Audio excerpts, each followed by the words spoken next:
In the year 2006, for the first time ever, there were more couples without children in Canada than with. This is a gap that further widened in the next census in 2011. With a growing number of Canadians creating a life without children, we've invited a group to tell us what that life looks like. Joining us now, Molly Peacock. She's the author of Paradise, Piece by Piece, one of the first memoirs to address this shift. Bruce Gillespie, professor at Wilfrid Laurier University and the editor of Nobody's Father, Life Without Kids. That's an anthology of essays written by men who have foregone fatherhood. And Leanne Kotler's here. She's a journalist here at TVO with first-hand knowledge of infertility and its effects on life. And we welcome everybody, not just around our table, but I really want to, I always start by thanking everybody, but you guys are really very brave to come on and share some very heartfelt stories about real life without kids. So kudos to you for doing so, and let's get into this. Molly, we want to go around the table here and find out how your life came to not include children. Well, I made the choice not to have children at a number of different times in my life. I don't think it's a choice people make once, and I revisited it time after time. So I'll tell you about a very young choice and then how I respond now that I'm 68. Sure. Well, how old were you when you made the young choice? 3. Wow. You knew at 3? I did. I'll tell you what happened. We're in the kitchen. My mother is harried. My grandmother is there, my sister, my father, and my grandmother says to me, "Don't ever have children." And my father says, "Don't ever have children." And I remember this because it gave me the idea that I had a choice. And but you know they always say that. Parents always say that when they're furious with you. But watch out. Your kids take you literally. So there's a little seed, because children think about what their lives are going to be and how they're going to grow up. I fortunately have a very happy life now, but the bad part of my life came first. My dad was a severe alcoholic and a violent man, and I had a lot of family responsibility. So I did a lot of the mother type tasks. And I'm sure that psychologists call it being over parentalized. I'm sure that those early parenting tasks affected me. Now, presumably, in your 20s and 30s, time when most people have kids, you had to revisit this decision. Yes, and at that point, that's the point that I was kind of growing an identity, because mostly my childhood was tasks, and then finally I began to discover who I was and find myself as an artist.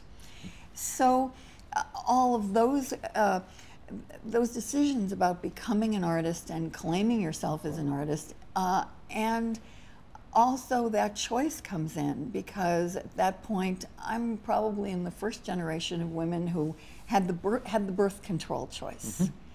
And so all of that was factoring in, with a feeling that I had a calling to be a poet, a writer, and then later on in life a biographer. But never a mother. I didn't feel that I had the calling to be a mother. Interesting.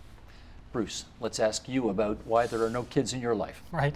If you look at the research that's been done about people without kids, they sort of categorize people in different ways. So I'm what the research would call an early articulator, which is someone who has never wanted kids from an early age. Certainly as I grew older and realized that I was gay, that sort of made sense back in sort of late 80s, early 90s, that most gay men didn't have children, so I just thought it all fit together. Clearly lots has changed in the world since then. There are lots of gay and lesbian parents out there right now. But the decision for me hasn't changed. It's just not anything I ever felt I wanted to do, and I think there's no reason to become an ambivalent parent. So it's never appealed to me. And I remember sort of growing up thinking about the dads and the fathers that I knew in my own family and with my friends' families, and they all seemed like sort of bit players in their children's lives. They were sort of breadwinners who came home and sat in the basement and no one sort of talked to them or went to them, so there was no appeal of fatherhood to me as well. Let me follow up on that, because I did read the chapter that you wrote about your own situation, and your folks split up when you were fairly young, I guess. Yeah. And your dad wasn't around much to begin with, and then after they split up, he really wasn't around much, and The fact that you didn't have him in your life as a constant presence, did that somehow reinforce the notion for you that this fatherhood is overrated, I guess? I think it probably played some role in it, just because there wasn't a father there every day. Certainly I still had lots of friends who had fathers, and I sort of saw them in their lives and realized they were there. And I had a stepfather for a long, long time, and I still do. So I don't think that it wasn't necessarily that role was never there in my life. It just wasn't a role I ever sort of aspired to or had any, as Molly was saying, has any calling for. Gotcha. Leanne, no kids in your life. How come? No. I never thought I would not have children. I grew up thinking it's a given. I'm going to have kids. In fact, I remember as a child meeting a married couple that didn't have children, and I thought they were freaks. I thought that is so weird that adults can actually not have children. It was bizarre. And I call myself, and my husband as well, we call ourselves empty nesters, and we're child-free. For a long time we were childless. We went through almost a decade of trying to have a child. Didn't happen. That said, you can get to the other side of wanting to have children, you don't have children, and be perfectly happy. How about the rest of your family? How do they deal with the fact that you, at this stage of your lives, are now obviously not going to have kids? I think they're great. I come from a Jewish family, and I think there's a cultural notion that I grew up with this concept: children are the be-all and end-all. You cannot have a complete life without children. That's not really true now that I'm on the other side. But my family is great. I have 2 older brothers. They have children. I have 5 nieces and nephews, and they're very inclusive, very inclusive. And as a consequence, I try to be as involved in my nieces and nephews' lives as they want. I'm going to push you a little further on this, Okay. mostly because you and I have known each other a long time, Yes. and I know your mother. Yes. I adore your mother. She is a mother. She's an uber mother. See, now this is what I wanted to get at. I presume it took a long time before your mom got as comfortable with the notion that you weren't going to give her grandchildren as you are. I think because, thankfully, my brothers gave her 5 grandchildren, that the pressure was off. Okay.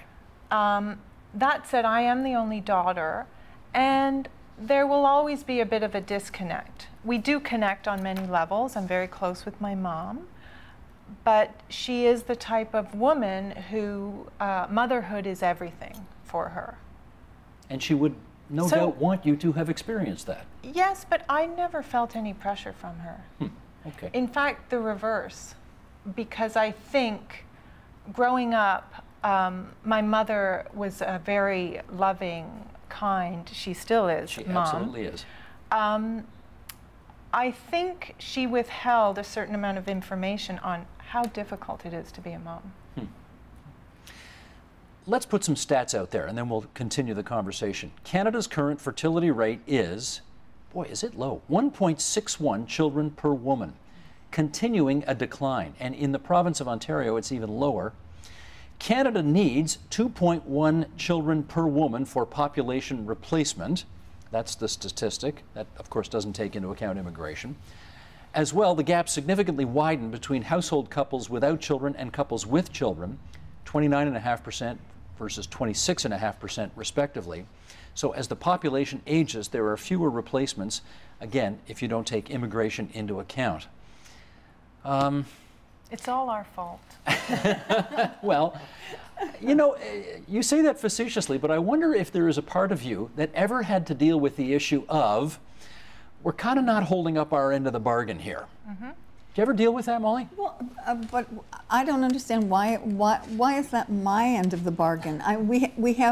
There's a huge whole society and lots of choices. What it means to be a 21st century society is to have these choices. It's that the 20% of the population is choosing not to have children, and how then does a society respond to that? And you must take immigration into account. Okay, I mean, I let me think take it that off the table for a second. Just for argument's sake, I'm going to take it off the table for a second. If we all decided that we weren't going to have children anymore, like Canada's done for, right? That's the argument you hear. All right, then let's say this. I think that these choices are personal, and they're for personal happiness. I think that people are not making choices for duty. I think that the whole idea of making a choice for a duty is very much of a psychology of the past. I don't think that people make choices. Your choice was not for duty. It's for fulfillment, and it's for happiness. I hear so you. As these things go on, then the society has to respond to it. So I guess I'm not gonna. I don't think that I have to bear a burden not bearing a child. I hear you, but Bruce, society through its governments has made a decision through baby bonuses, which they've done for more than half a century, in the province of Quebec, where they pay a lot of money to have kids. Having kids is we've decided it's the right thing to do. It's a desirable thing. And do you ever feel I'm not holding up my end of this bargain?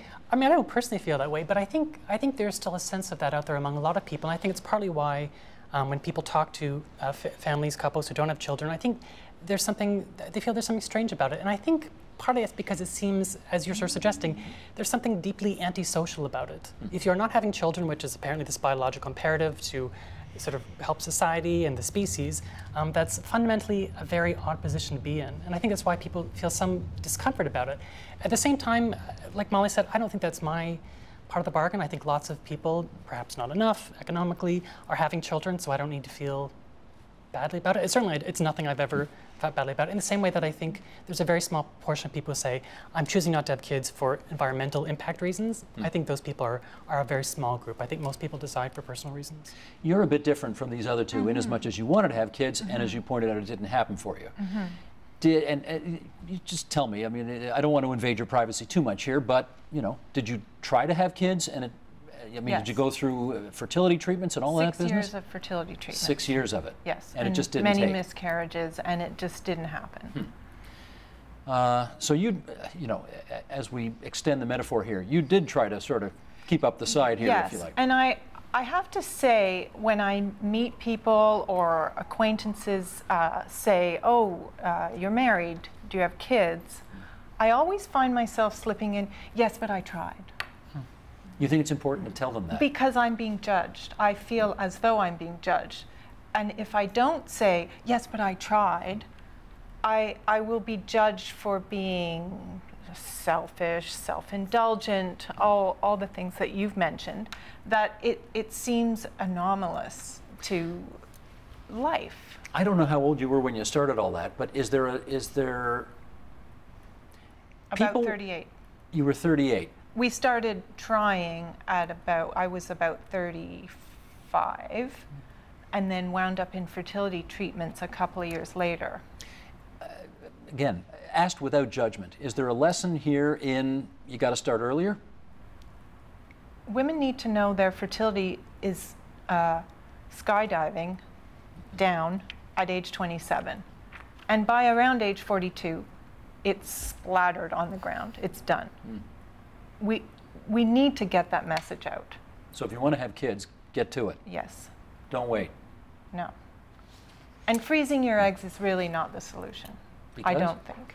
Because it's risky. It's not a given or a guarantee that they won't have expired in the freezer. Let me pick up on this notion of judgment that you just put on the table. And Molly, I want to find out whether once you made it abundantly clear to your friends and family that motherhood was not in the picture for you, what was the feedback? Actually, I think in many ways I've lived a life that was my mother's dream life. Isn't that interesting? You know, so I think that she wanted to have creative freedom, that she wanted to have a different kind of life than she had. And so I didn't... Even a childless life? I think Child-free. even a child-free life, even a child-free life. So I never got negative feedback from my mother, and I would ask her about it, and she would say, "You go ahead and lead the life that you need to live," and also. I'm the first person in my family to go to college. I come from a working class background. I wanted to be a writer. It was so unusual in my family for somebody to want to do something like that. So I was I was an anomaly, and nobody quite understood me. But at the same time, I was going Molly, for a dream. Hang on a sec, Molly. Yeah. It's one thing to say you know,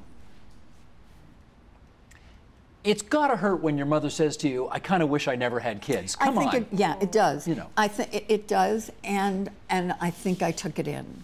And part of that is part of my own development as a person. I had to find a way to grow around that. So there was that negation in the beginning. So, and on top of it, I had all of the mother duties.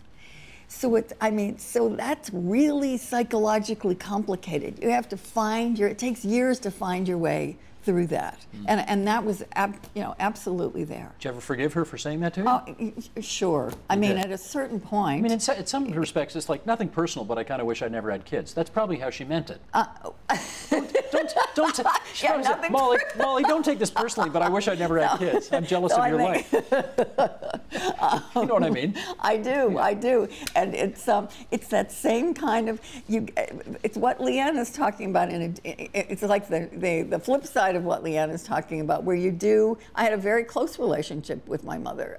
We did lots of things together and gossiped together, but there were you get to a little moment there, and the disconnect exists. Bruce, I should ask, do you think people find it difficult to let go of this image of the quote-unquote nuclear family being normal?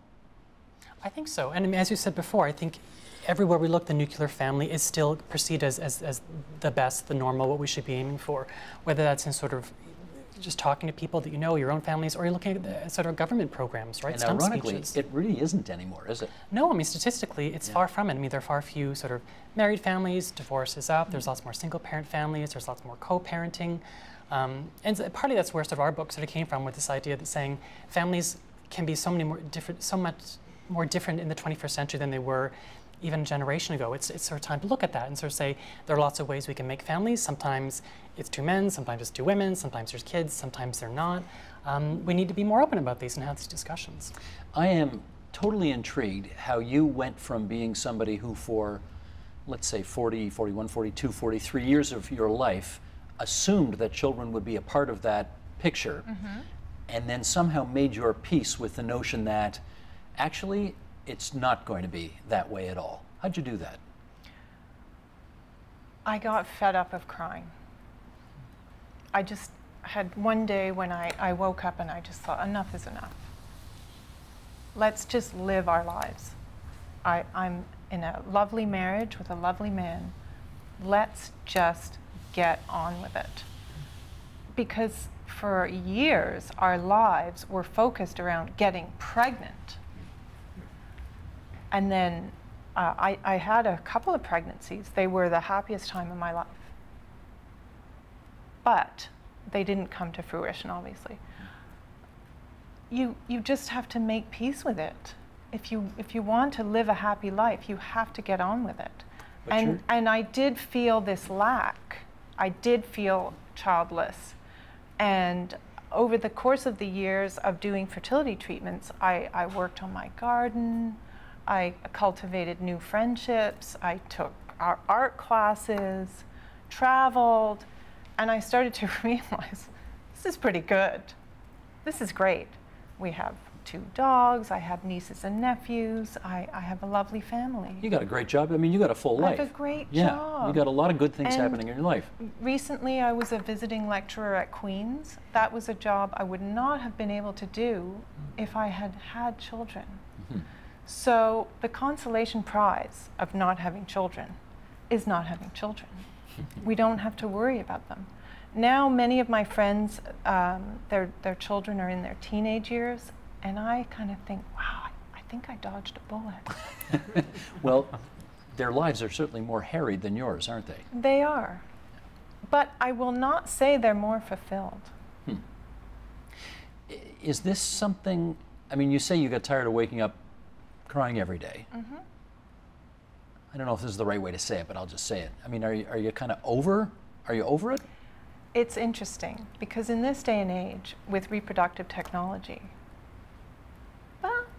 my husband and I will joke about it. Egg donor surrogate? Maybe. It's unlikely. So we kind of still have this dream. It's not reality. So we kind of have these fantastic children, like science fiction children, which is actually not science fiction with reproductive technology. So I think so much of our relationship was spent trying to have children that we never really 100% give up on the notion. We're not going to have children. But you have to. But the idea has to stay is still there. I mean, there are women who have been impregnated in their 60s and have had live births. You're not going to be one of them. It's highly unlikely. Isn't that funny? You still won't say no. You say it's highly unlikely. Yes. Because that you have to hang on to that dream of parenthood. I'm not pathetically hanging on to this dream. Okay. And quite frankly, at my age, I don't want to be an old parent. And as I mentioned, we're empty nesters. Do we really want to embark on that now? But you're right. We will not flat out say never. And adoption? We never say never. You never say never. Adoption was never an issue for you guys? I love that question and I hate that question. Because? Why didn't you adopt? Why didn't I? You didn't need to.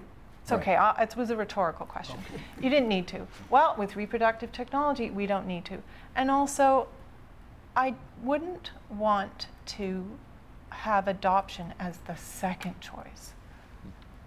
Unless you're Angelina Jolie, most people want biological children. And the reason why I dislike that question is, why should it be the burden upon those who are infertile or who can't have biological children that they must adopt? It's their duty to adopt. We explored that option. We went down that route when the fertility treatments seemed to have come to an end, but they haven't really. They don't ever really. And it was looking like it would take about 5 years before a child would come into our lives, and we were looking at our late 40s. And at that point, I was so exhausted by the disappointment of pregnancies and no pregnancy that I could not stomach one more disappointment. And as I said, I wanted to just get on with it. And I'm glad that we did. There may be a sense, Bruce, that this is a bigger issue for women than for men, that somehow women have this imperative to give birth where men don't have this imperative to be fathers. Is that true? Well, certainly I think there's a lot more social pressure on women that, they should be getting married, they should be having children. It's this old-fashioned kind of duty, which I don't actually think is true, but I think that perception is still out there. So when we set out to do our book, we really wondered what kind of essays and sort of thoughts we get from men. Do men actually think about this? Are there enough to think about it in different ways to put in a book? Who knows? What we found was they think about it in really different ways. So the book that came before Nobody's Father was Nobody's Mother. And it was a really uplifting kind of book. The women in the book had really reclaimed this idea that just because they're not mothers doesn't mean their lives aren't fulfilling, that they're worth less socially, personally, anything like that. The men's book turned out to be a little more melancholy. And what we realized was that there are a lot of other disappointments wrapped up in men not having kids who wanted to, than women. So it was usually that a relationship hadn't worked out in some way that they'd expected to, and therefore they could not have kids. I think and I'm not sure it's different today, but it's much harder for a single man to adopt than a single woman would be. So the lack of children in those cases for men who wanted to have kids and could not, it was really wrapped up in a whole bunch of different disappointments. But I think the social pressures are different too, in that the social ideas that women are supposed to have children, it's this biological imperative. For men, the concern seems to be from your family, that you're not carrying on the family line, your genes, the family history, this collected family wisdom. Name. You are the end, your family name, exactly. You are the end of the line. So that was different too. Do you believe, Molly, that there's this thing called maternal instinct, or is this more of a outside social pressure on you? Well, it's interesting. When I first heard about the myth of maternal instinct, my first reaction was, well, of course there are maternal instincts. But then I thought, well, wait a minute. Is is this merely a social construct? Is the myth of maternal instinct kind of like the myth of the vaginal orgasm? I mean, is it something that we're going to find our way through to get over in the same way that women always have to teach a society about their bodies? Maybe the idea of, and we should say what that is, that in the book, in Megan Dom's recent anthology, Laura Kipnis says that actually, I got the quote. Could I say it? Sure. I got the quote right here. Sheldon, let's bring this up. Here's what Laura Kipnis says. I don't believe in the maternal instinct because it's an invented concept. It arose, at least in Western culture, circa the Industrial Revolution, when a new sexual division of labor was negotiated, the one where men go to work and women stay home raising kids. Suddenly, the new party line was that such arrangements were handed down by nature. When kids' actual economic value declined, because having many was no longer necessary to household labor force, they became the priceless little treasures we know them as today. In other words, once children started costing more to raise than they contributed, there had to be some justification for having them. So what we're calling biological instinct is actually a cultural development, a historical artifact, not a fact of nature. You agree? I'm very intrigued by this idea. I'm very tempted. It was a new idea as I read it, and I thought, wow, have I bought into a cultural construct? I've bought into a lot of different cultural constructs over time, and so what would happen if we thought about that as a myth? Well, I think that a number of people would feel released, and people's choices would be more highlighted, and so I think that's a good thing. Leanne, if you have a maternal instinct, which I assume you do because you wanted to have kids for 40 plus years, what happens to that instinct when you are child-free?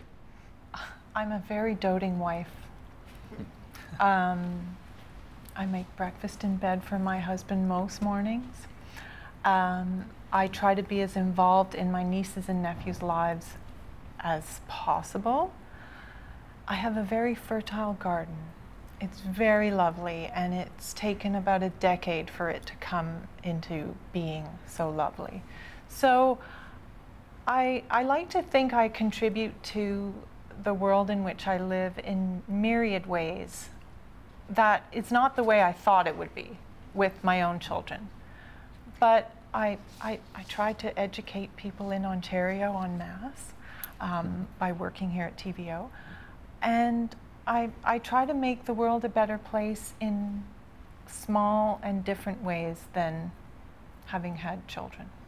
Bruce, do you ever wonder whether you are missing out on the richness, interpret that however you want, of life by not having kids? I don't actually, and it's funny because when the book came out, a friend of mine said, quite clearly said, I think you're missing out on a really singular human experience. And I said, well, maybe I am, maybe I'm not. Like, I'm never going to go to the moon either, but I think my life would be just fine without that. So, I mean, am I missing out on something? Sure. Is it something that leaves me less fulfilled or less of a person? I don't think so. I never have those questions. It's just, I'm completely happy with my life. I'm happy with my choices. And I think my larger family is happy with those choices as well. They've been really gracious enough to say, you're making your own decisions. That's really great. But I think it's interesting, too, that when I was sort of at the age when people normally think about kids, because I was gay, there was like, and this was many years ago, there was really no thought that you would get married, let alone have kids. Whereas now, I think those pressures are there, and I hear from lots more young sort of queer people saying, I'm actually facing family pressure to make this official and get married and have kids in a way that for people of my generation older was simply never a consideration. Well, let me reiterate what I said off the top. It's really good and courageous of all of you to come in today and share your very personal stories about all of this, and I think we're all the better for it. Thank you very much to Molly Peacock, author of Paradise, Piece by Piece, Bruce Gillespie, the editor of Nobody's Father, Life Without Kids, Leanne Kotler, journalist here at TVO. Great to have you all on TVO tonight. Thanks. Help TVO create a better world through the power of learning. Visit supporttvo.org and make a tax-deductible donation today.